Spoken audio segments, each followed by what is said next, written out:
আসসালামু আলাইকুম ওয়া রাহমাতুল্লাহি ওয়া বারাকাতুহু। প্রিয় শিক্ষার্থীবৃন্দ, স্বাগত জানাচ্ছি অনলাইন ক্লাসে কুমিল্লা অজিত গুহ মহাবিদ্যালয়ের পক্ষ থেকে। প্রিয় শিক্ষার্থীবৃন্দ, 2020 থেকে শুরু করে আজ পর্যন্ত করোনায় সারা বিশ্ব আক্রান্ত হয়ে রয়েছে। আর এই কারণে বিশ্ববিদ্যালয় থেকে শুরু করে প্রাক প্রাথমিক পর্যন্ত প্রত্যেকটি শিক্ষা প্রতিষ্ঠান বন্ধের আওতায় রয়েছে। প্রিয় শিক্ষার্থীবৃন্দ, তোমাদের জ্ঞাতার্থে বলছি, সরকার তথা শিক্ষা মন্ত্রণালয় তোমাদের কথা চিন্তা করে বিবেচনা করে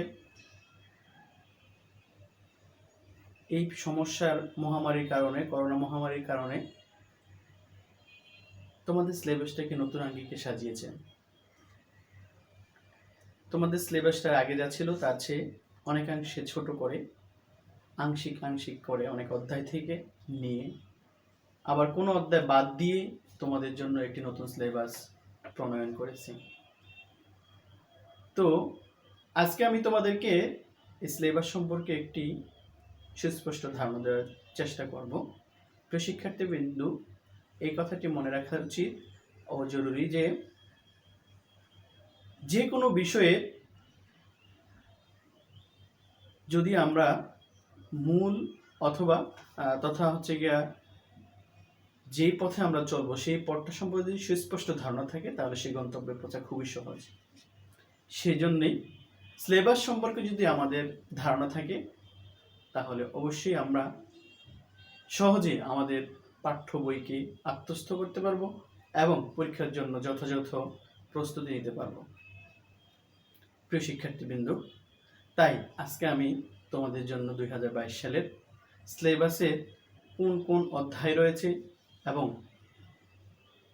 ওই অধ্যায় থেকে কোন কোন বিষয় নেওয়া হয়েছে এবং এর সংক্ষিপ্ত আকারে গুরুত্ব সম্পর্কে আমি তোমাদেরকে বা কোন কোন বিষয় সম্পর্কে তোমাদের আসবে সে বিষয় সম্পর্কে একটি ধারণা দেব। এর বাইরে প্রশ্নের মান বন্টন, সৃজনশীল প্রশ্ন ধারণা ও অধ্যায়ভিত্তিক প্রশ্ন কি কি নিতে পারে সে সম্পর্কে তোমাদেরকে জানাবো। প্রিয় শিক্ষার্থীবৃন্দ, ইসলাম শিক্ষা প্রথম পত্র থেকে যে অধ্যায়গুলো নেওয়া হয়েছে সেগুলো হচ্ছে প্রথম অধ্যায়, দ্বিতীয় অধ্যায়, তৃতীয় অধ্যায়, চতুর্থ অধ্যায়, পঞ্চম অধ্যায় এবং সপ্তম অধ্যায়। তার মানে হচ্ছে তোমাদের পূর্বকার সিলেবাস থেকে একটি অধ্যায় বাদ দিয়ে দেওয়া হয়েছে, সেটা হচ্ছে ষষ্ঠ অধ্যায়। প্রিয় শিক্ষার্থীবৃন্দ, তাহলে সংক্ষিপ্ত কি করলো, এটাও তো একটা প্রশ্ন আসতে পারে মনে মনে তোমাদের। হ্যাঁ প্রিয় শিক্ষার্থীবৃন্দ, বাকি যে অধ্যায়গুলো নেওয়া হয়েছে এ থেকে খুবই সংক্ষিপ্ত আকারে আংশিক তোমাদের জন্য সিলেবাস অন্তর্ভুক্ত করে বাকি সব বাদ দিয়ে ফেলা হয়েছে। যেমন আমরা যদি বলি প্রথম অধ্যায় থেকে আমরা কোন কোন বিষয়গুলো নেওয়া হয়েছে এবং আমাদের কোন বিষয়গুলো পড়তে হবে, তাহলে হচ্ছে ইসলাম শিক্ষা পরিচয়, উদ্দেশ্য, বৈশিষ্ট্য, এই তিনটি বিষয়ে প্রথম পাঠ থেকে নেওয়া হয়েছে। এরপরে পাঠে হচ্ছে ইসলাম শিক্ষা মক্তব, এর প্রয়োজনীয়তা ও এর গুরুত্ব তাৎপর্য। অর্থাৎ ইসলাম শিক্ষা আসলে মক্তবটা যদি শুরু থেকে বলি তো ইসলাম শিক্ষার পরিচয় থাকবে কি, শাব্দিক অর্থ কি, পারিভাষিক অর্থ কি, এর উদ্দেশ্যটা কি, ইসলাম শিক্ষা কেন আমরা অর্জন করব, হ্যাঁ ইসলাম শিক্ষা আমাদের জীবনে কি গুরুত্ব বহন করে, আমাদের ব্যক্তিগত, পারিবারিক, সামাজিক, রাজনৈতিক, অর্থনৈতিক জীবনে এই ইসলাম শিক্ষা আসলে কোন কোন কাজে লাগে এই বিষয় সম্পর্কে আলোকপাত করা হয়েছে এবং এগুলি আমাদেরকে জানতে হবে। এরপর হচ্ছে গিয়ে ইসলাম শিক্ষা মক্তব, ইসলামের সূচনা লগ্নে বা প্রাথমিক যুগ থেকে ইসলামে মক্তবের ব্যবস্থা রয়েছে, যেখান থেকে হাতে খড়ি অর্থাৎ প্রাথমিক জ্ঞান অর্জনের ব্যবস্থা করা হয়ে থাকে এবং মানুষের সেখান থেকে তাদের সকল কনসেপ্টগুলো নিয়ে থাকে। এরপরে আস্তে আস্তে মানুষ পড়াশোনা করে আরও বেশি জ্ঞান অর্জন করতেছে, আর এখন তো আধুনিকায়নের কারণে অনেক শিক্ষাই অর্জন করা হয়ে থাকে। এর বাইরে হচ্ছে ইসলাম সংস্কৃতি, এর পরিধি এবং এর বিভিন্ন দিক। হ্যাঁ, ইসলাম সংস্কৃতির প্রত্যেকটি জাতিরই কিন্তু এক একটি সংস্কৃতি রয়েছে, তারই ধারাবাহিকতা ইসলামেরও কি একটা সংস্কৃতি রয়েছে। সংস্কৃতিকে বলা হয়ে থাকে কি দর্পণ।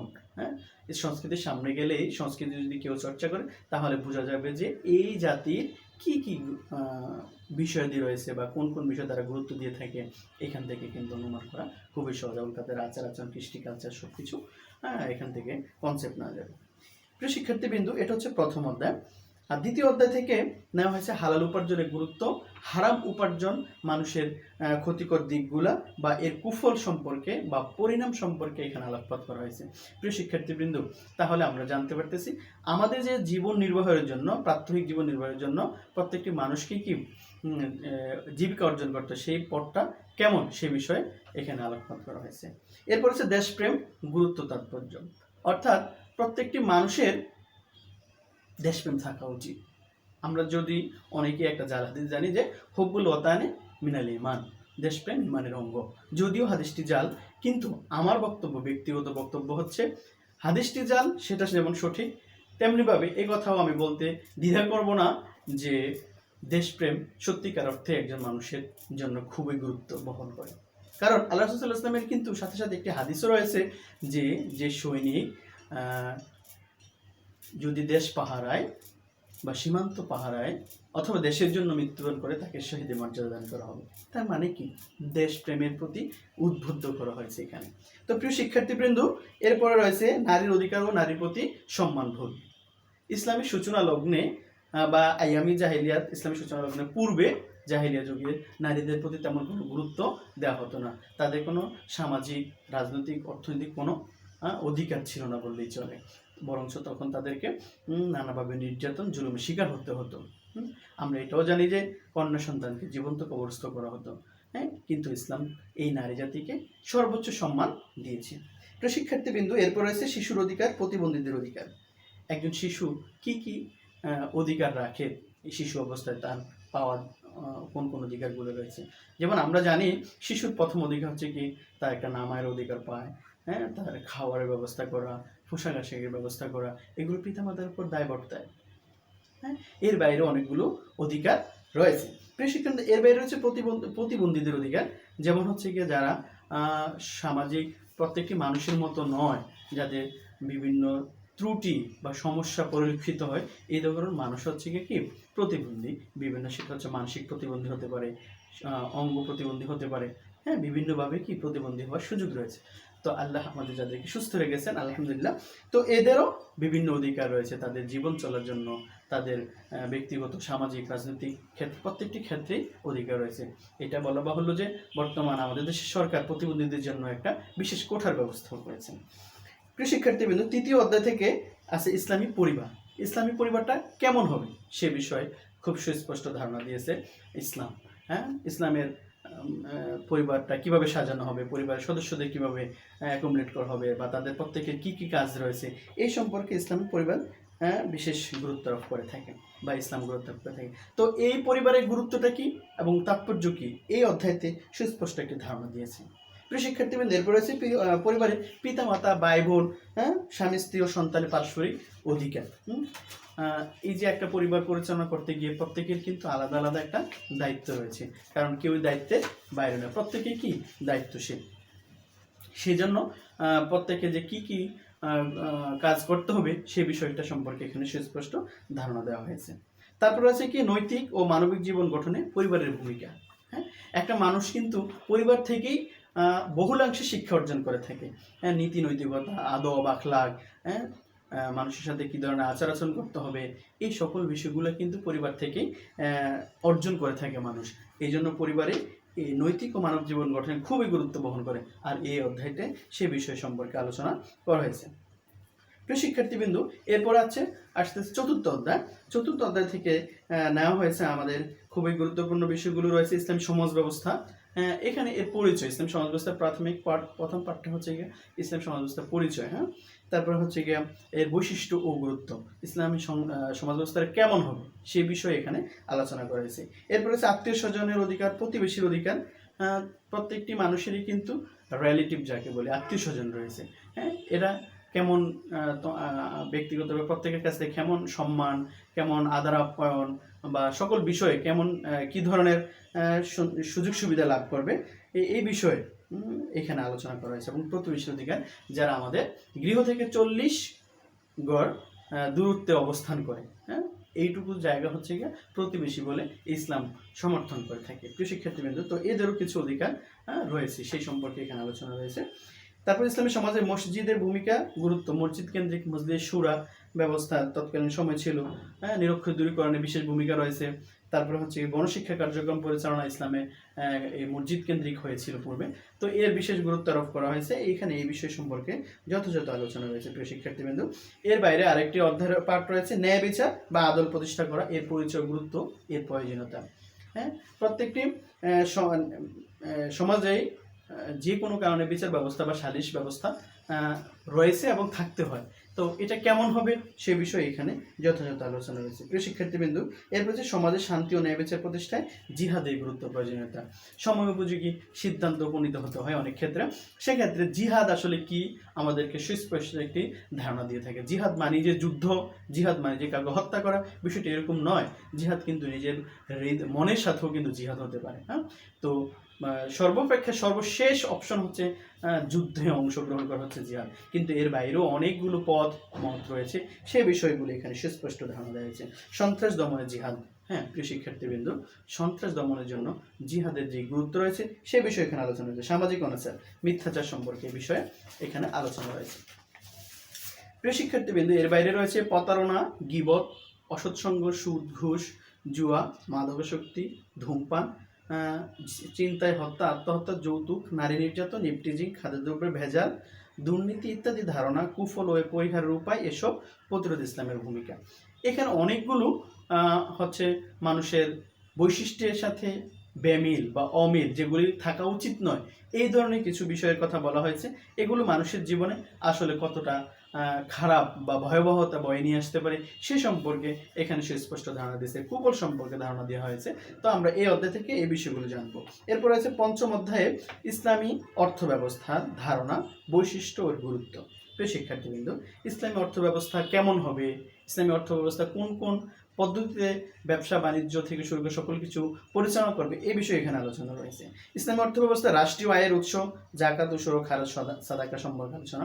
অর্থাৎ ইসলামী অর্থ ব্যবস্থা বা ইসলাম একটা রাষ্ট্রকে পরিচালনা করার জন্য কোন কোন জায়গা থেকে আয় আসবে, কোন কোন জায়গা থেকে অর্থ আসবে, সেই বিষয়গুলো এখানে লিপিবদ্ধ। তার মধ্যে এখানে উল্লেখযোগ্য হচ্ছে উসুর, খারাজ, সাদাকা, জাকাত ইত্যাদি। হ্যাঁ, এরপর রয়েছে ইসলামী ব্যাংকিং ধারণা ও গুরুত্ব, প্রয়োজনীয়তা। প্রিয় শিক্ষার্থীবৃন্দ, পঞ্চম অধ্যায়ের ইসলামী ব্যাংক রয়েছে ইসলামী ব্যাংকিং, অর্থাৎ বর্তমান সময় উপযোগী বা বিশ্বের সাথে তাল মিলিয়ে যদি ইসলামকে এগিয়ে যেতে হয় তাহলে অবশ্যই কি অর্থনৈতিক লেনদেনের একটা বিষয় শিখে যায়।